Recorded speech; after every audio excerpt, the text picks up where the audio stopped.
पिला माने आजिर वीडियो को तुम मानक स्वागत। जमती मु कही दशम श्रेणी पिला मानक पई मु ओडिया व्याकरण रो वीडियोटी नहीं आसी। आज ये वीडियो रे आमे ओडिया व्याकरण रो प्रथम विषय जोटा थिला वाक्य विचार ता विषय रे आलोचना करिया। ए वीडियो रे मु तुमको पूरा सहज रे ए विषयटी को बुझाई देबी जहा द्वारा कि परीक्षा रे तमरो गोटे भी एमसीक्यू भूल हबनी किंबा जहा भी व्याकरण रो प्रश्न पड़िथिबो ए विषय रो तमरो गोटे भी भूल हबनी। ताले चला डेरी न करी वीडियो आरंभ करबा। आज हम पढ़ा वाक्य विचार। ठीक अच्छे तेरे वाक्य विचार पढ़ा पूर्व आमको जाना पड़ो वाक्य क्या कह जाए, वाक्य आम कहीं व्यवहार करूँ। जेहेतु मनुष्य एक सामाजिक प्राणी सी तार मन भीतर भाव को प्रकाश करने चाही था, तेणु से गोटे माध्यम दरकार जो माध्यम हूँ भाषा। एवं भाषा माध्यम मनर भाव को जदि से संपूर्ण रूपे व्यक्त कर पारला ताहले सेटा हूँ वाक्य। बुझेगा ताले आमे प्रश्न उठिबो जे वाक्य काहाको कहिबा, वाक्य काहाको कहा जाए। उत्तर कौन लिखा ना एक बा एकाधिक पद मिलित होई मनर भाव को संपूर्ण रूपे प्रकाश कले ताहाको आमे वाक्य कहिबा। जानिथिबो आम व्याकरण रे पद होची 5 प्रकार। बुझेला 5टी प्रकार पद रहिछि। ताले से 5टी पद कौन कौन ना विशेष्य, विशेषण, सर्वनाम, अव्यय, क्रिया। वर्तमान ए वाक्य हबा पई केतोटी लक्षण थाए कौन ना 3टी लक्षण थाए। ठीक अच्छे गोटे वाक्य हाँपाई कौन कौन जिनस रहा दरकार, ये 3टा लक्षण रहा दरकार। कौन ना प्रथम हूँ योग्यता, तापर हूँ आकांक्षा एवं आसक्ति है। या तुम जेकोसी अर्डर रे लिखले चलो, एमती किसी माने ना ये तुम लिखिपार योग्यता, आकांक्षा, आसक्ति। ठीक अच्छे ताले ये गोटे गोटे प्रथम बुझा जे योग्यता कौन, आकांक्षा कौन, आसक्ति कौन। प्रथम आम बुझा जे योग्यता कौन एबे देखा। योग्यता योग्यता अर्थ कौन ना योग्यता अर्थ हूँ कि तार से कामटी करने को योग्यता अच्छी ना नहीं। ठीक अच्छे ताले योग्यता कौन कहबा ना वाक्य मध्यरे थिबा पद मानकर पारस्परिक संबंध को आम योग्यता बोली कहबा। एटी को मन रख कहीं ये परीक्षा एमसीक्यू भाव में आसीपे। लिखिथिबो जे वाक्य रे पद मानकर परस्पर संबंध को कौन कह जाए, तुम योग्यतार ठीक मार। ताहले योग्यताटी कौन आस गोटे उदाहरण माध्यम जानिबा। जेमिति मु लिखिली बालकटी उड़ू अछि। ताहले देख ये वाक्य भितर जो कथाटी मु कहिछि 2टी पद अछि बालकटी उड़ू अछि। ताहले यही पद दीटाकर परस्पर संपर्क ठीक हो कि बा ये जो कहगला बालक ये उड़ी पारिबो कि आर से योग्यता नहीं जे बालकटी उड़ी पारिबो नहीं। बुझेला तेणु आमे एठी कहबा जे ए वाक्यटी रे योग्यतार अभाव रही जाय। ताहले मु कोन कहबी ना मु जदी लिखिबी कि बालकटी दौड़ू अछि ता माने ए उत्तरटी हमरा ठीक हम। कहीं ना वर्तमान बालकटीर दौड़ार योग्यता अच्छी, बालकटीर उड़ार योग्यता नहीं। पक्षीटीर उड़ार योग्यता अच्छी, मुझे कहि पक्षीटी उड़ू अच्छी ताहले सेठी योग्यता ठीक हम। बुझीपार मनकर आउ गोटे प्रश्न देखा जे छेलीटी गीत गाउछि, छेलीटी गीत गाउछि। तेबे ए वाक्यटी देख एथिरे योग्यता रही कि ना छेलीटीर गीत गाइबार योग्यता नहीं। ताहले मुझे कौन लिखिबी ना सबिता गीत गाउछि। बुझेला बा मु लिखिबी मीरा गीत गाउछि। ता अर्थ एठी तार ए द्वितीय वाक्य रे कौन हला ना 2 नंबर वाक्य रे योग्यता अच्छी किंतु एई वाक्यटी रे योग्यता नहीं। कहीं ना छेलीटी गीत गाई परिबो नहीं। आ गोटे उदाहरण देखिबा गछटी पानी रे जलीगला। ताहले एठी मध्य योग्यतार अभाव है कहीं ना पानी गछटी को जाली पारिबो नहीं। ताहले आको ठीक करी कौन लिखा ना गछटी निया रे पोड़ीगला बा जलीगला। ठीक अच्छे ताहले मैं आशा करुच्ची तुम यही योग्यता को भलरे बुझी पारिथिबो। मु गोटे उदाहरण दूची तार उत्तरटी तुम मत कमेंट बॉक्स रे लिखिकी जनइब कि कौन हम।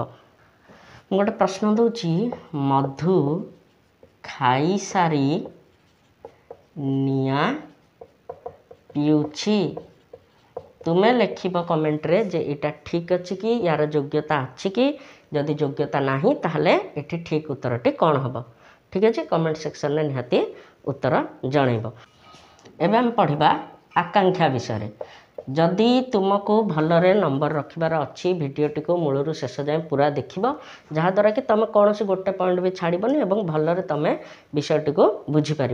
एवं देखा आकांक्षा विषय ताहले आकांक्षा कहले आम कौन बुझुचे आकांक्षा कहले आम बुझीपार आशा बुझीगला बा अपेक्षा।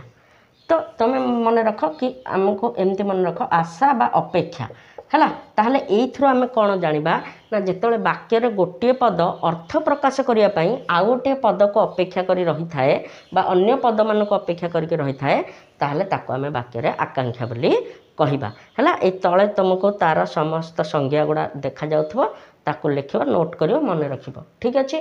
ताहले गोटे उदाहरण बुझिबा उदाहरण होची मदन सहित ठीक अच्छे आम ये लिखले मदन सहित मात्र आउ कि आम लिखले ना ता अर्थ ये तुम कि बुझीपार कि जे मदन सहित कौन तो मन प्रश्न आस मदन सहित कौन कि भी आम आउ जापारू ना आमको आउ कि अधिका तथ्य एथरे मिल पारू ना जोटा आम प्रथम कहते मनर भाव को ये संपूर्ण रूपे प्रकाश करूँ ना कहीं ना ये अर्थ संपूर्ण रूपे दबापाई आउ कि पद को अपेक्षा करके रही।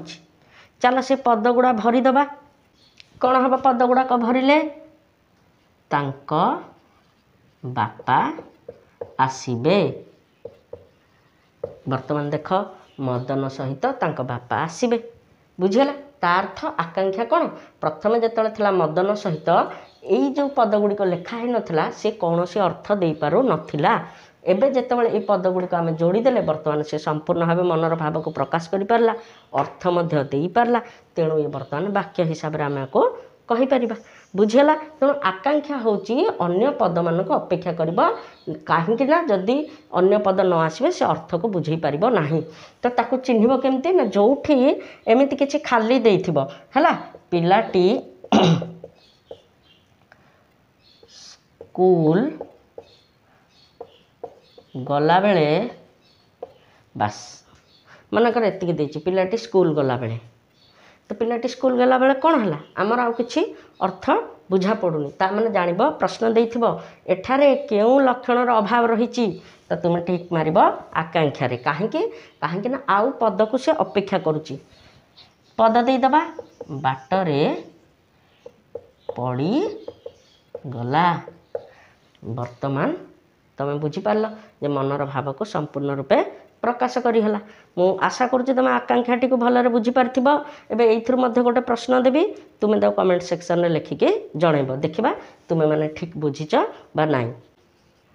रविवार दिन चपला तुम प्रथम लिखिब जे रविवार दिन चपला एटी वाक्य हवा को योग्य कि जदि योग्य नुह ताहले सेथरे कौन अभाव रही आउ ताको सुधारिकी मध्य तुम कमेंट सेक्शन में लिखिब। बर्तमान मैं आशा करुँच तुम आकांक्षाटी को भी भलरे बुझीपार यह परवर्ती रे आम देखा वर्तमान आकांक्षा पर योग्यता देखिले आकांक्षा देखिले एबे देखिबा आसक्ति। चलो देखिबा आसक्ति कौन ठीक अच्छे। आसक्ति कहले आम बुझा जमी योग्यतार बुझिले आकांक्षार बुझिले सेमती सर्ट्रे बुझा आसक्ति कहले कौन बुझा ना आसक्ति कहले आम बुझा पद योजना बा सौंदर्य। अच्छा ताल पद योजना बा सौंदर्य माने कौन ना आम जाचे वाक्य अनेक गुड़िए पद मिसिकी मनर भाव को प्रकाश करती कहीं ताकू जदि योजनाबद्ध भाव में न बसैबा जे कहा पर किए आसब ताहले आम वाक्यटी फल अर्थ बा सठिक अर्थ बाहर कर ना बा आम बिल्कुल भी वाक्यटी को बुझीपार ना तेणु ये पद योजना बोली कहुई जे पद गुड़ी को योजनाबद्ध भाव में सुसज्जित करागला आउ जदि पद गुड़ी को योजनाबद्ध भाव सुसज्जित कले ताहले तार सौंदर्य आसब। ओडिया रे गोटे कथा अच्छी बांधी जानले मथा सुंदर कही जानले कथा सुंदर तो कथाटा केमती सुंदर हम जदि ताको आम पद योजना सजैकी रखिबा। तेणु वाक्य पद योजना बा सौंदर्य को आम आसक्ति बोली कही था बुझेगा याकू आम पद विन्यास बोली कहीपर मुझे लिखिदे जे याकू पद विन्यास बोली आम कहीपर परीक्षा जहाँ भी पड़ो यही तीनोटी भितर तुम ठीक मारिपार। आसक्ति कहले कौन बुझाए पद योजना सौंदर्य व पद विन्यास जहाँ भी ऑप्शन ने तुम से ठीक मार। चलो गोटे उदाहरण आम बुझा आम लिखला ହୋଇ ହେଲେ ପ୍ରାପ୍ତ ବୁଧତ୍ଵ ଗୌତମ ତପସିଦ୍ଧ ହେଲା। କ'ଣ ଆମେ ଲେଖିଲେ ଉଦାହରଣଟି? ହୋଇ ହେଲେ ପ୍ରାପ୍ତ ବୁଧତ୍ଵ ଗୌତମ ତପସିଦ୍ଧ। ଏଠି କ'ଣ ହେଲା ନା ସବୁଗୁଡ଼ା ପଦ ଏଠି ଅଛନ୍ତି ଏ ବାକ୍ୟଟିରେ, କିନ୍ତୁ ଅସୁବିଧା କ'ଣ ହେଉଛି ନା ଏଠି ଆସକ୍ତିର ଅଭାବ ଘଟିଯାଇଛି। ମାନେ କାହା ପରେ କାହାକୁ ଲେଖିବା କଥା ସେ ପଦ ଯୋଜନା ବା ପଦ ବିନ୍ୟାସ ବା ସେ ସୌନ୍ଦର୍ଯ୍ୟ ଏ ବାକ୍ୟଟିରେ ନାହିଁ। ତେଣୁକରି ତୁମେ ଏଥିରୁ କ'ଣ ବୁଝିପାରୁଛ କି? ବୁଝିପାରିବନି। ଆକୁ ଯେତେବେଳେ ଆମେ ସଜେଇକି ଲେଖିଦେବା ତାପରେ ଆମେ ଜାଣିପାରିବା ଯେ ଏଠି କ'ଣ କହୁଥିଲା। ବୁଝିଲା? ତେଣୁ ବର୍ତ୍ତମାନ ଆକୁ ସଜେଇକି ଲେଖିବା ଏବଂ ଦେଖିବା ଦୁଇଟା ଯାକରେ କ'ଣ ଫରକ ଥିଲା। ଯାହା ଯାହା ଥିଲା ତାକୁ ଆମେ ବର୍ତ୍ତମାନ ପଦ ବିନ୍ୟାସ କରିଦେଲେ ବା ପଦରେ ଯୋଜନାବଦ୍ଧ ଭାବରେ ରଖିଦେଲେ ବା ସଜେଇ ଦେଲେ। ବର୍ତ୍ତମାନ ପ୍ରଥମ ବାକ୍ୟଟିରେ ଆସକ୍ତିର ଅଭାବ ଅଛି, ଆସକ୍ତିର ଅଭାବ ଘଟିଛି। ଏଇ ଲକ୍ଷଣଟି ବାକ୍ୟ ହେବା ପାଇଁ ନାହିଁ, ଯେଉଁଠିକି ଦ୍ୱିତୀୟରେ ଆସକ୍ତି ରହିଛି। ତେଣୁକରି ବା ପଦ ବିନ୍ୟାସ ବା ପଦ ଯୋଜନା ରହିଛି, ସୌନ୍ଦର୍ଯ୍ୟ ରହିଛି। ତେଣୁ ଆମେ ପ୍ରକୃତ ରୂପରେ ସେଠି କ'ଣ ଲେଖା ହେଇଛି ତାର ଅର୍ଥକୁ ବୁଝିପାରିଲେ। ମୁଁ ଆଶା କରୁଛି ତୁମେ ବୁଝିପାରୁଥିବ ଆସକ୍ତିଟି କ'ଣ ବୋଲି। ଏବେ ଏଇଥିରୁ ମଧ୍ୟ ମୁଁ ତୁମକୁ ଗୋଟେ ପ୍ରଶ୍ନ ଦେବି, ତୁମେ ତାକୁ ଲେଖିକି ମୋତେ କମେଣ୍ଟ ସେକ୍ସନରେ ଜଣାଇବ। ଆଗ ଆଉ ଗୋଟେ ଉଦାହରଣ ଦେଖିବା, ତାପରେ ମୁଁ ତୁମକୁ ଗୋଟେ ପ୍ରଶ୍ନ ଦେବି। ଠିକ୍ ଅଛି, ମୁଁ ଏଠିକୁ ଲିଭେଇ ଦେଉଛି। ଦେଖ, ମୁଁ ଗୋଟେ ଉଦାହରଣ ଲେଖିଛି। ଉଭୟ ମିଶି ଛବି ଓ ବନ୍ଦନା ଆଙ୍କିଛନ୍ତି ଚନ୍ଦନା। ଠିକ୍ ଅଛି, ଏଠି ମଧ୍ୟ ଆମେ ଜାଣିପାରୁଛେ ଯେ ଆସକ୍ତିର ଅଭାବ ଘଟିଛି। କାହିଁକି ନା ଆମେ ପ୍ରକୃତରେ ଏଠି କ'ଣ ଲେଖା ହେଇଛି ବୁଝିପାରୁନି। ତେବେ ଆଙ୍କୁ କେମିତି ଲେଖିବା ନା ଚନ୍ଦନା ଓ ବନ୍ଦନା ଉଭୟ ମିଶି ଏ ଛବି ଆଙ୍କିଛନ୍ତି। ବୁଝିଗଲା? ଏବେ ଯେମିତି ଆମେ ଭଲରେ ପଦ ଯୋଜନା କରିଦେଲେ ସୌନ୍ଦର୍ଯ୍ୟ ଆସିଗଲା ବାକ୍ୟରେ। ଆମେ ବୁଝିପାରିଲେ ଯେ ଚନ୍ଦନା ବନ୍ଦନା ଉଭୟ ମିଶି ଏ ଛବି ଆଙ୍କିଛନ୍ତି। ବୁଝିପାରିଲ? ଏବେ ତୁମମାନଙ୍କ ପାଇଁ ପିଲାମାନଙ୍କ ଗୋଟେ ପ୍ରଶ୍ନ ଯେ କହିଲ ନାହିଁ ତାହାର ତୁମେ ଯାହା ପ୍ରମାଣ କୌଣସି। ଏଇ ପ୍ରଶ୍ନଟିରେ ଆସକ୍ତିର ଅଭାବ ଅଛି କି ନାହିଁ, ହଁ କି ନାହିଁ ଲେଖିବ ଏବଂ ଏହାର ଉତ୍ତରଟି କ'ଣ ହେବ ମଧ୍ୟ ତୁମେ ଲେଖିବ କମେଣ୍ଟ ସେକ୍ସନରେ। ତୁମେ ଲେଖିଲେ ମୁଁ ମଧ୍ୟ ସେଠି ତୁମକୁ ଯଦି ଉତ୍ତର ଭୁଲ ଥିବ ବା ଠିକ୍ ଥିବ ତୁମକୁ ଜଣାଇଦେବି। ମୁଁ ସବୁ କମେଣ୍ଟରେ ରିପ୍ଲାଏ ଦିଏ, ତୁମେ ଯାଇକି କମେଣ୍ଟ କର। ଠିକ୍ ଅଛି, ମୁଁ ବୁଝିପାରୁଛି ଏ ଅଧ୍ୟାୟରେ ତୁମେ ଆକାଂକ୍ଷା, ଆସକ୍ତି, ଯୋଗ୍ୟତା ଏ ତିନିଟି ଯାକ ବୁଝିପାରିଥିବ। ଏବେ ଦେଖିବା ଆମେ ଖଣ୍ଡବାକ୍ୟ ଆଉ ବାକ୍ୟାଂଶ। ଠିକ୍ ଅଛି, ଏବେ ଆମେ ପଢ଼ିବା ବାକ୍ୟାଂଶ। ତାହେଲେ ବାକ୍ୟାଂଶ କାହାକୁ କହିବା ନା ବାକ୍ୟରେ ବୁଝା ପଡ଼ୁଥିବା ନିର୍ଦ୍ଦିଷ୍ଟ କେତେ ଅଂଶକୁ ବା କେତୋଟି ପଦ ସଂହତିକୁ ଆମେ ବାକ୍ୟାଂଶ ବୋଲି କହିବା। ବୁଝିହେଲା? ଏକ ମନେ ରଖିବ। ଏଠି ମଧ୍ୟ ସ୍କ୍ରିନରେ ତୁମର ତଳେ ତାର ସଂଜ୍ଞାଟି ଆସୁଥିବ। ଏଠି ଗୋଟେ ଉଦାହରଣ ଦେବା। ହରିହରଙ୍କ କଥା ଶୁଣି, ବାସ୍ ଏତିକି ଅଛି ହେଲା। ତ ବର୍ତ୍ତମାନ ଇଏ ଗୋଟେ ବାକ୍ୟର ଗୋଟେ ଅଂଶ, ତେଣୁ ଇଏ ବାକ୍ୟାଂଶ। କାହିଁକି ନା ଏଥିରୁ କିଛିଟା ଆମକୁ ବୁଝା ପଡ଼ୁଛି, ସମ୍ପୂର୍ଣ୍ଣ ବୁଝା ପଡ଼ୁନି କିନ୍ତୁ କିଛିଟା ବୁଝା ପଡ଼ୁଛି ଯେ ହରିହରଙ୍କ କଥା ଶୁଣି, ମାନେ ହରିହର ଏଠି କହୁଛନ୍ତି ତାଙ୍କ କଥା ଶୁଣି, ଆଗକୁ ଆମକୁ କିଛି ଜଣା ନାହିଁ। ମୁଁ ବର୍ତ୍ତମାନ ପୁରା କରିଦେଉଛି ବାକ୍ୟଟି। ମା ଆଶ୍ଚର୍ଯ୍ୟ ହେଲେ। ବୁଝିଲା? ତେଣୁ ଏଇ ଯେଉଁ ହରିହରଙ୍କ କଥା ଶୁଣି, ଏଇ ସେକ୍ସନଟା ବା ଏଇଠୁ ଏଇ ପର୍ଯ୍ୟନ୍ତ ହରିହରଙ୍କ କଥା ଶୁଣି ଇଏ ହେଉଛି ତୁମର ବାକ୍ୟାଂଶ। କାହିଁକି ନା ଏ ବାକ୍ୟର, ଏଇ ପୁରା ବାକ୍ୟର ଇଏ ଗୋଟିଏ ଅଂଶ ଏବଂ ଏଥିରେ କେତୋଟି ପଦ ସଂହତି ହେଇକି ଅଛନ୍ତି ବା ଏକାଠି ହେଇକି ଅଛନ୍ତି ବା କିଛି ଏଇ ପଦମାନ ମିଶିକି ଆମକୁ ଅଳ୍ପ କିଛି ଅର୍ଥ ବୁଝା ପଡ଼ୁଛି। ତେଣୁ ଆକୁ ଆମେ ବାକ୍ୟାଂଶ ବୋଲି କହିବା। ଘଣ୍ଟା ବାଜିଲା ଅଥଚ ପିଲାମାନେ, ଠିକ୍ ଅଛି, ଆମେ ଏଇ ଉଦାହରଣଟି ଲେଖିଲେ ବର୍ତ୍ତମାନ ଇଏ ମଧ୍ୟ ଗୋଟେ ପୂର୍ଣ୍ଣ ବାକ୍ୟର କିଛି ଅଂଶ ଯାହାକି ଅଳ୍ପ କିଛି ଅର୍ଥ ପ୍ରକାଶ କରୁଛି, ସମ୍ପୂର୍ଣ୍ଣ ଅର୍ଥ ପ୍ରକାଶ କରିପାରୁ ନାହିଁ। ତାହେଲେ ଏ ବାକ୍ୟଟିକୁ ପୂରଣ କରିବା। ଘଣ୍ଟା ବାଜିଲା ଅଥଚ ପିଲାମାନେ ଶ୍ରେଣୀକୁ ଆସିଲେ ନାହିଁ ବା ଶ୍ରେଣୀକୁ ଗଲେ ନାହିଁ, ଯାହା ବି ଲେଖିବା। ଘଣ୍ଟା ବାଜିଲା ଅଥଚ ପିଲାମାନେ ଶ୍ରେଣୀକୁ ଆସିଲେ ନାହିଁ। ବର୍ତ୍ତମାନ ଏଇଟା ହେଉଛି ଗୋଟେ ପୂର୍ଣ୍ଣ ବାକ୍ୟ ଏବଂ ଏଇ ଯେଉଁ ଦେଇଥିଲା ଘଣ୍ଟା ଠାରୁ ପିଲାମାନେ ପର୍ଯ୍ୟନ୍ତ, ଏଇଠି ହେଉଛି ଗୋଟେ ଆମର ବାକ୍ୟାଂଶ। ବୁଝିହେଲା? এইভাবে तुम देख जदि वाक्य गोटे अंश केते गुड़े पद को लेकिन गोटे अंश अच्छी जहाँ कि मात्रा आमको अर्थ बुझे पारुची अल्प किसी मात्रा आम वाक्यांश कहवा संपूर्ण रूपे से अर्थ बुझे पार ना आउ किछिटा मु पॉइंट कहूँ वाक्यांश विषय ताकू टिके ध्यान से शुण से गुड़ा शुणिले तुम सहजरे जेकोसी प्रश्न पड़े तुम वाक्यांश को चिन्ह दे पार। देख केमिति चिन्हवा वाक्य वाक्यांशटी को तीनोटी कथा मन रखा। प्रथम कथा हूँ वाक्यांश समापिका क्रिया न थाए। समापिका क्रिया माने कौन ना जो क्रियाटी शुणिला मात्र आमको लगे जे वाक्यटी संपूर्ण रूपे शेष हो गला। ऊपर देइथा उदाहरण देखा जमती हरिहर कथा शुणी एटी जिते आमको प्रथमे देइथिला एटी देख एठी गोटे क्रिया अच्छी जोटा हूँ शुणी ये हूँ क्रिया किंतु ये कौन ये हूँ असमापिका। असमापिकार अर्थ हूँ यहीटा शुणिला मात्रे आम वाक्य सारी पार्लेनी बुझीगला आमको लगिला जे आउ किछि अच्छी तेणु जितेबाला आम शुणिले माँ आश्चर्य हेले हेले पदटी शुणिला परे आमको लगिला जे हाँ वाक्यटी सरीगला बुझीगला यापर आउ किछि अर्थ बुझाको आमर बाकी रहिला नाही। तेणु प्रथम कथा होची जे वाक्यांश रे केबे भी समापिका क्रिया रहिबो नाही। एठी देख हरिहर कथा शुणी ये क्रिया किंतु असमापिका।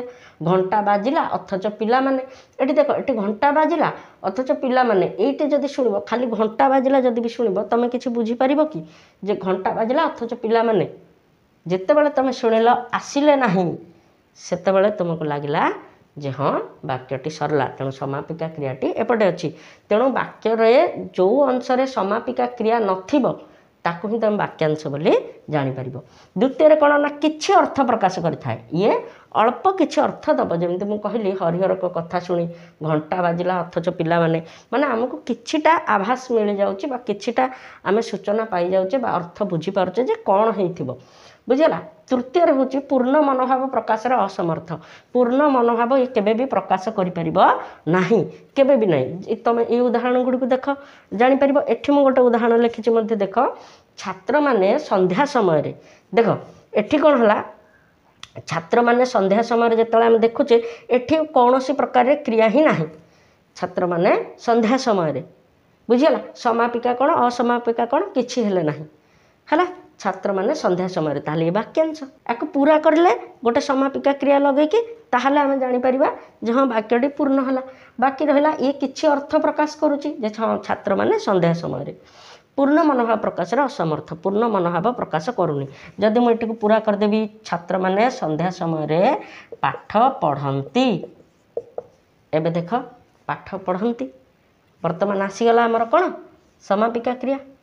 तेणु वर्तमान ये वाक्यटी संपूर्ण लगे आमको ताले ये तीनोटी जिनिस मन रखिबो ताहले तुम परीक्षा बिल्कुल भी भूल हम ना वाक्यांश को लेकिन। एबे पढ़िबा खंडवाक्य। ताले खंडवाक्य कौन ना समस्त वाक्यर समापिका क्रियायुक्त अंशटी को आम खंडवाक्य कहवा।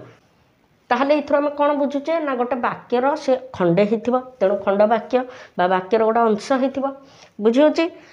वाक्यर जेहेतु खंडे किंतु सेठी कौन थी ना समापिका क्रियायुक्त अंशटी थी माने सेठी समापिका क्रिया थी किंतु ये खंडवाक्य कहीं है समापिका क्रिया थाई कि समापिका क्रिया थिले मध्य से वाक्य को संपूर्ण रूपे प्रकाश कर परिबो नाही बा मनोभाव को संपूर्ण रूपे प्रकाश कर परिबो नाही।